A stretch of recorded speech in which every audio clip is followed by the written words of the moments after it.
Posted by you/person_shaped. I, 18F, am getting married in the middle of October to my boyfriend, 19M.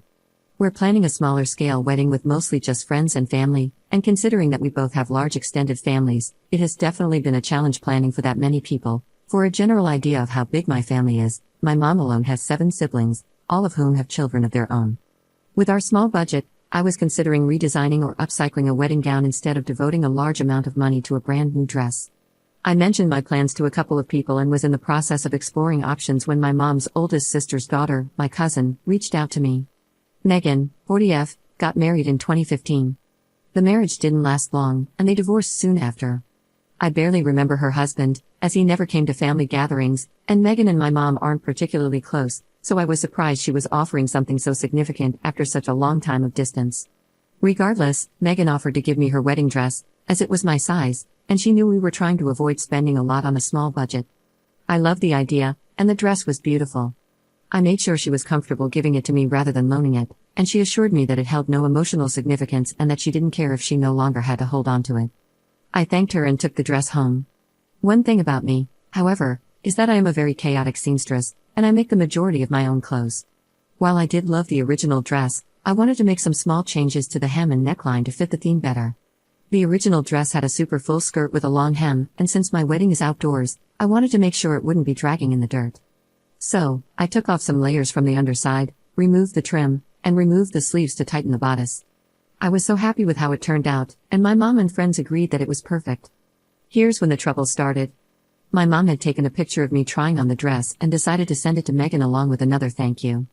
However, Megan responded with a cold comment over text and called me later that night. She said I should have asked her permission before ruining her dress, and that if I thought it was so ugly, I should have bought my own. I tried to explain that the changes I made were small and that I did ask beforehand if she wanted the dress back afterward.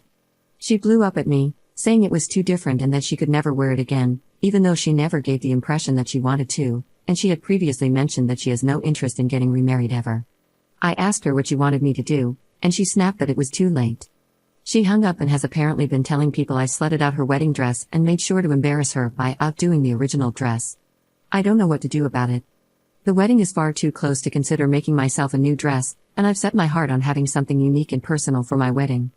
Her mother called both me and my mom, saying I should have asked and that I'm a spoiled brat for taking advantage of Megan's kindness and generosity. My parents and a few family members I've spoken to think I should uninvite Megan and just wear the dress, but my aunt insists that I would break Megan's heart unless I find something else. Should I give up on my dress and look for other options? Edit. To provide some context and answer a few questions, Megan and I are not very close, partly due to the age gap and our different lifestyles. Megan is the 3rd cousin out of 21, I am the 9th. Megan, being the first girl child in the family, grew up with a lot of expectations and pressure and ended up marrying a very religious and controlling husband. After her divorce, Megan went through what can best be described as a breakthrough and reevaluation of her life and ambitions. Since then, she has completely changed her job, appearance, and opinions.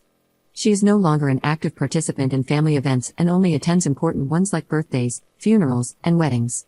Despite this, we have never had any issues between us, and our interactions have always been civil and kind. Secondly, the alterations I made were only to the skirt and bodice.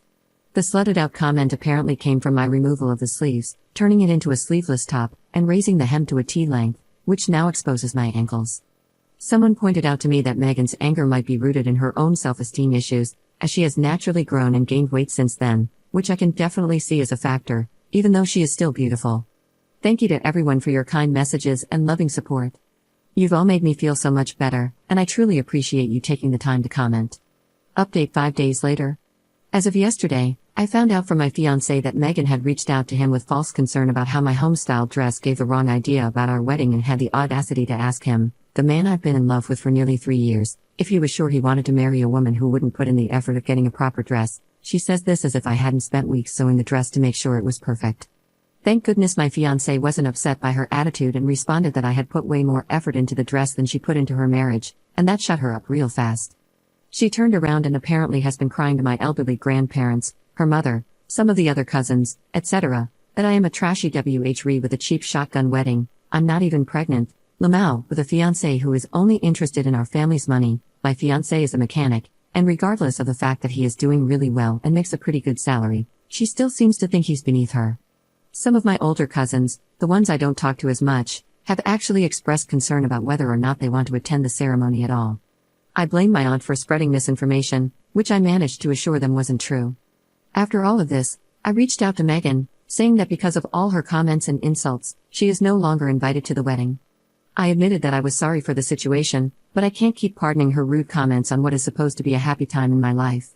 She snapped that she wouldn't show her face at my pathetic excuse for a wedding, and that she can't wait to see how I act when he leaves me. Overall, I am pretty confident that Megan and my relationship might not recover, but at this point, I don't regret anything. Here's hoping everything else cools down in the next couple of weeks and I can go into our day with no negativity at all. Second update 2 months later. Hi everyone, I made a post on this subreddit a few months ago about my wedding dress and all the surrounding drama that came with it. My wedding was 6 days ago, and I was asked to provide an update, so I'm happy to share how it all went down. I'm still so happy with how my dress turned out and was very glad to have shortened the train, as there had been rain the night before and morning dew on the grass.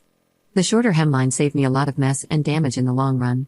Plus, I felt beautiful, and it made such a special day all the more amazing. I had told my cousin, Megan, that her behavior was rude and unnecessary, and that I did not want her bringing her unpleasantness to my day. However, her mother, who had been one of her primary supporters, had apologized in order to attend the ceremony. So, while Megan herself was not actually at the wedding, I had not completely excluded the issue. Megan's mother, 71F, my aunt, is your basic senior white woman and usually expresses her opinions in a loud and unspoken manner, so I was uneasy at the beginning when she arrived. She didn't make a fuss during the ceremony, though, and everything went smoothly. I sneezed while walking down the aisle, but that wasn't anyone's fault in particular. The reception was in an outdoor garden where we had set up under a gazebo with a temporary floor for tables and, eventually, dancing, with a slightly elevated platform for the head table and speeches. This is where my aunt decided to make sure everyone knew about her daughter's dress. After a few speeches, following my friend's champagne-fueled rendition of That Time We Went Camping and the Tent Slid Down a Hill, she made her way up to the podium. She started her speech in the usual, unassuming way, congratulating us and remarking on how far we've come as people. Unfortunately, she decided to tie this statement into a comment of, "You've even made your own dress." I mean, not really, actually, it was Megan's first. She then went on about how she remembered shopping for the dress with Megan for her own wedding, going on and on about how it was perfect and made for her. At this point in the speech, I was just staring at her in confusion, while my husband and everyone else sat there awkwardly, waiting for her to finish. She concluded with a half-hearted backtrack, saying I looked lovely and wishing us good luck in our marriage. She then ambled back to her seat, looking entirely too proud of herself. Other than that, the only other trouble she caused was apparently showing everyone that she had a photo of the original dress, which, in the grand scheme of things, wasn't that bad. I'm so happy that my family and friends were able to be there and celebrate with us, and I can't wait to see what comes next. Thank you again to everyone who commented and reassured me in the beginning. You've all been so kind. Who knows, I might even dye the dress another color and keep it around just in case an appropriate event comes up. Wink wink.